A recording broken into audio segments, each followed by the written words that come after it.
All right. The value parts that we need for floor are 4A's and 4B's. That gives us 8 value parts for level 8, which is easy to remember.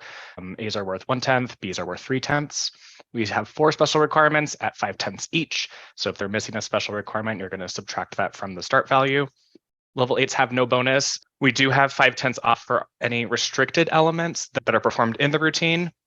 In this case, it's going to be if they perform more than one C acro. They're allowed to do one restricted C acro, but if they do more than one, that's when we would take that 5/10 from the start value. And then we do have the no dismount deduction, but on floor, it's the last salto. So times when we would take that 3/10 for the no last salto would be if it's restricted. If it's an element that's performed successfully a third time, they don't get that value part for it. If it's performed a second time in an identical pass, they're not going to get value part for it. Or if it's not initiated and they don't receive value part. So we would take the 3/10 for no last salto plus 5/10 for no special requirement 4, which is that last salto as well. And then times we don't take those 3/10 is if they do the salto or they attempt the salto, don't land on their feet first. We're not going to take that additional 3. We'll give them the attempt. And then if the athlete receives a spot, we also will not take the 3/10 for that. All of this can be found in the code of points in that floor. So section 5, chapter 2, the page is labeled floor 18. That's the one you want to look for. All right, our special requirements. We need an acro pass with a minimum of 2 saltos in it. They may be directly connected, so something like a front tuck, or they can be indirectly connected, such as a front tuck step out, round off back handspring, back tuck. You also need 3 different saltos within the routine.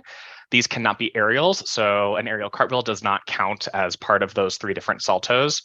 This becomes a little tricky at level 8 sometimes, especially when they're attempting to do like a front tuck, front pike, and then they end up bending their legs too much on that front pike, and then it ends up becoming a front tuck. You would take that lack of 3 saltos. Our dance passage. The dance passage we need is 2 group 1 elements. So those are leaps and jumps. It has to be 2 different group 1 elements, and they may be directly connected or they may be indirectly connected. The 180 requirement does have to be a leap. So it has to be a 1-foot takeoff. It cannot be a split jump or a straddle jump to fulfill that requirement. So make sure you have a leap that hits 180 in order to get that special requirement. And then we also have our last salto or our dismount, as we like to call it. It must be either isolated or within a connection, and it has to be a minimum of an A. We have some composition similar to beam. We have choice of acro direction. We have the overuse of tucks and wolfs and straddle deduction, which we don't see often, but it does sneak up on you every so often.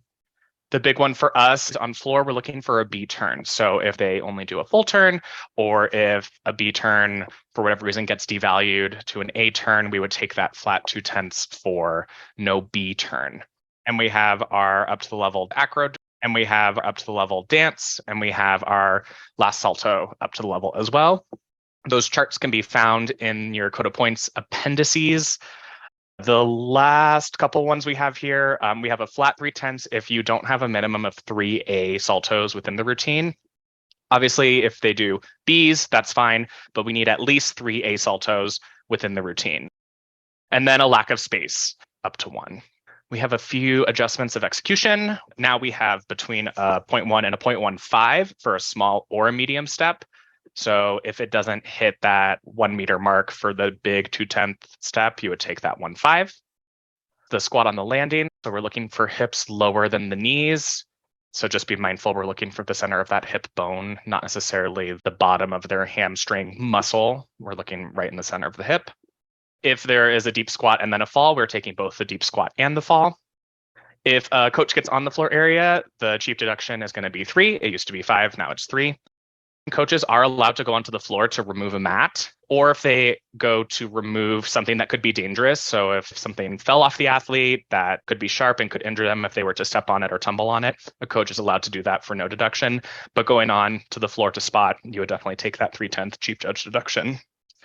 Ending with the music and holding our last pose. If they do not end with the music, it's going to be a flat 1/10. And then if they do not hold their ending pose for 1 full second, counting 1 gymnastics, that would be 0.5.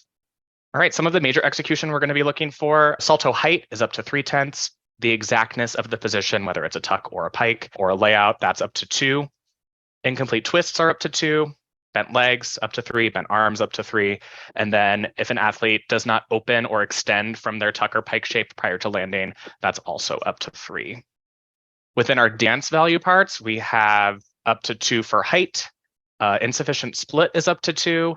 Legs not being parallel is also up to 2. And those 2 deductions can happen simultaneously. So you can have an insufficient split deduction as well as legs not being parallel. So make sure that you are looking for both of those things.